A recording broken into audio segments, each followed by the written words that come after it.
It's a lot of shit going on in the city that I'm proud of, man. I mean, they finally got the light shining on the city, my nigga. And I'm just proud of everybody that's doing their dollar, my nigga. Keep doing it. Just know y'all got my support. It's Dade County. What up, is YouTube? What they do, Caniac, Chris Hill, and another Miami Sports Rundown.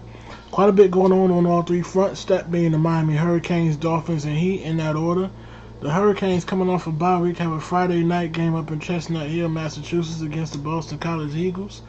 If I'm not mistaken, it is their red bandana game, but they wear special uniforms to commemorate the survivors and victims of the Boston Marathon bombing a few years back or something along those lines, and they've yet to lose one of those games.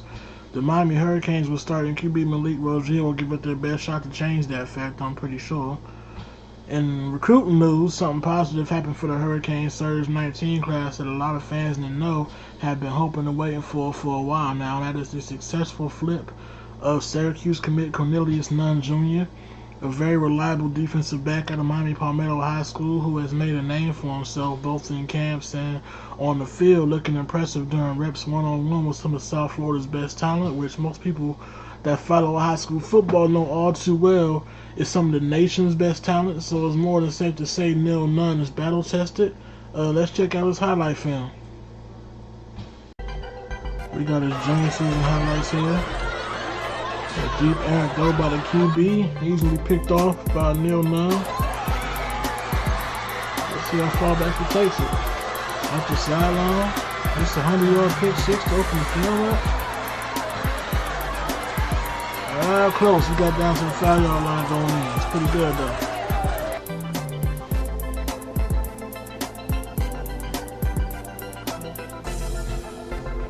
Got another interception. Don't know how he got his feet down there in bounds on that one, but apparently he did. Like he's running to get a turnover chain right now already.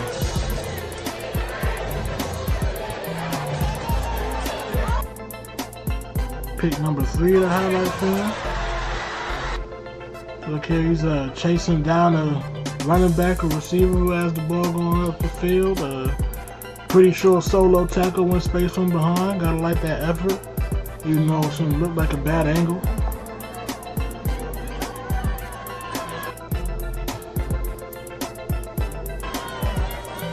Another solo tackle went space on the outside. Chasing down another ball carrier from behind.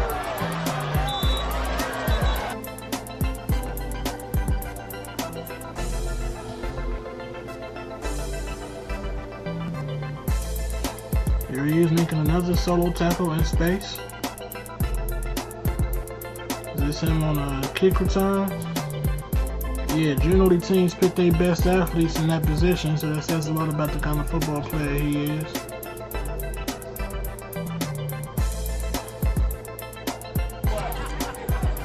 Another kick return.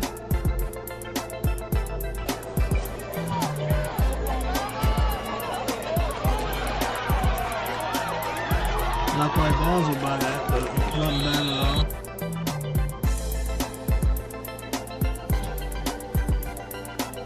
Got some red zone coverage, like he jarred the ball loose on what would have been a touchdown catch. Good defense.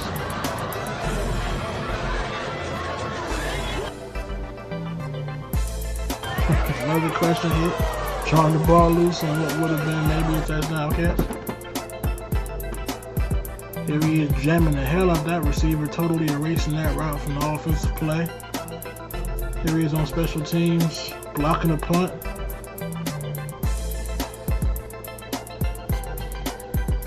Scoring a touchdown, I don't know if he recovered that, but it doesn't really matter. There's a reason it's a touchdown. Got him on special teams again, blocking another punt.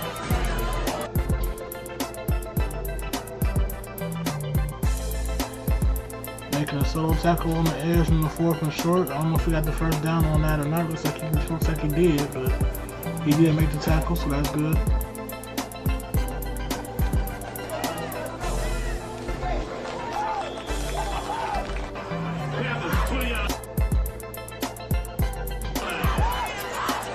He got his hand in there, forced a fumble.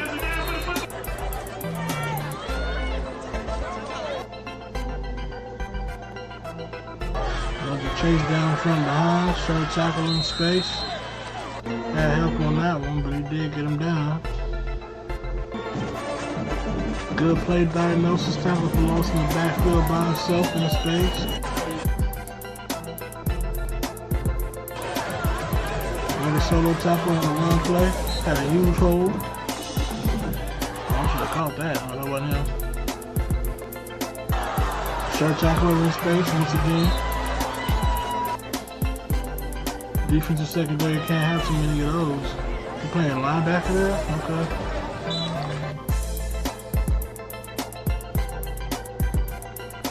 Paying cats on the ass, man.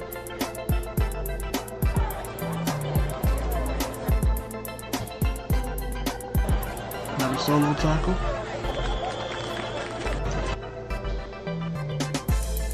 I don't even know who he has. He's just racking them up. Took a good angle there. Call up to him on the sideline.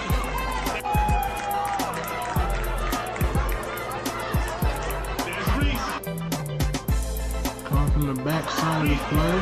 Oh, crap, that block.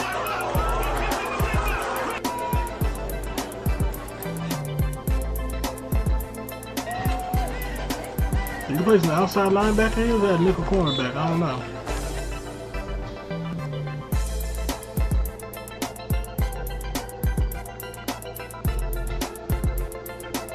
Short tackle. Gotta get around the blocker here. Solo tackle in space. Flea flicker.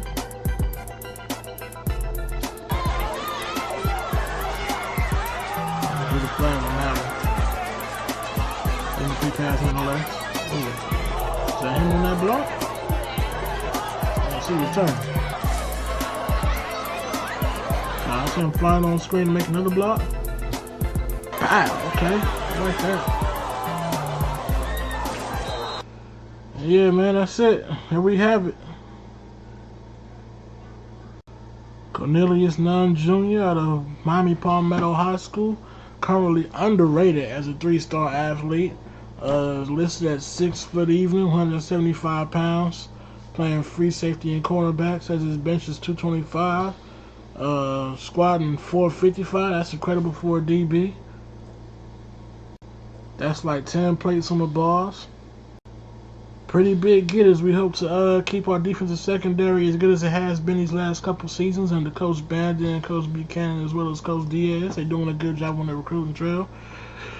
We had our eyes and ears open for the possibility of adding another stud to the class in 2019 in the form of St. Thomas Aquinas up there in Fort Lauderdale and defensive lineman Brandon Ingram, who had Miami in his top 3 along with Oregon and Alabama, but he chose to give his verbal commitment to the Crimson Tide. His mom, like the rest of us Canes fans, didn't look too happy with that decision, but ain't quite our decision to make. Can't do much else but support him and wish him luck. Hope he balls out like most South Florida kids do up there. We're going to have to build a fence if we want to be the kind of Miami team we saw dominate week in, week out during our better years. I will mention, but won't go too far in depth, about another recruit we added for the 2021 class, only because 2021 is so far away and we've recently seen several of our 2020 kids open up their recruitment. It's just too early to get all that excited about him, even though you kind of got to be excited just by looking at his early offer list. He's already secured so far in his high school career with the likes of UGA, Penn State, Mississippi State, Florida State, and of course the U, which not long after that one fell in his lap. Chaminade Madonna High School running back Thaddeus Franklin Jr. wasted little time going public with his verbal pledge to commit to the University of Miami. I doubt that means all the other schools that want him are just going to give up, but so far so good, as he has committed to the Hurricanes, even though there's a 3-year-long fight ahead of us for his services until he actually puts pen to paper and makes it official. I hope we're able to hold on for those 3 years, but we'll see. I will say that class already looks to be shaping up nicely, though. In other news, freshman running back Lorenzo Lingard has suffered some sort of knee injury in practice that will sideline him likely for the rest of the season. I don't know how the NCAA will handle medical red shirts with the new red shirt rules this year, but in either case, I hope and believe he will bounce back from that. Speaking of the injury, but what else could possibly happen to the Miami Dolphins, man? As we've now seen wide receiver Albert Wilson placed on the injured reserve list, who will now spend the rest of the year rehabbing a hip injury that they did determine does not need surgery, which is a good sign, but we won't see the Port St. Lucie native suit up and take the field for the remainder of the season, which, if you saw what he did to the Bears a few weeks ago, you know exactly how much his explosiveness was missed after he went down in the game against the Lions. The game that saw the Lions win their first road game in Miami, also giving the Dolphins their first home loss of the year. The Dolphins look to bounce back from that loss in a short week in primetime Thursday night football against the Houston Texans, led by former Clemson quarterback Deshaun Watson and familiar face and former fan favorite Miami native running back Lamar Miller on offense, and star defensive players J.J. Watt and Jadeveon Clowney on defense. So there's plenty on the Dolphins plate to worry about in H-Town. Let's see how things hold up around there.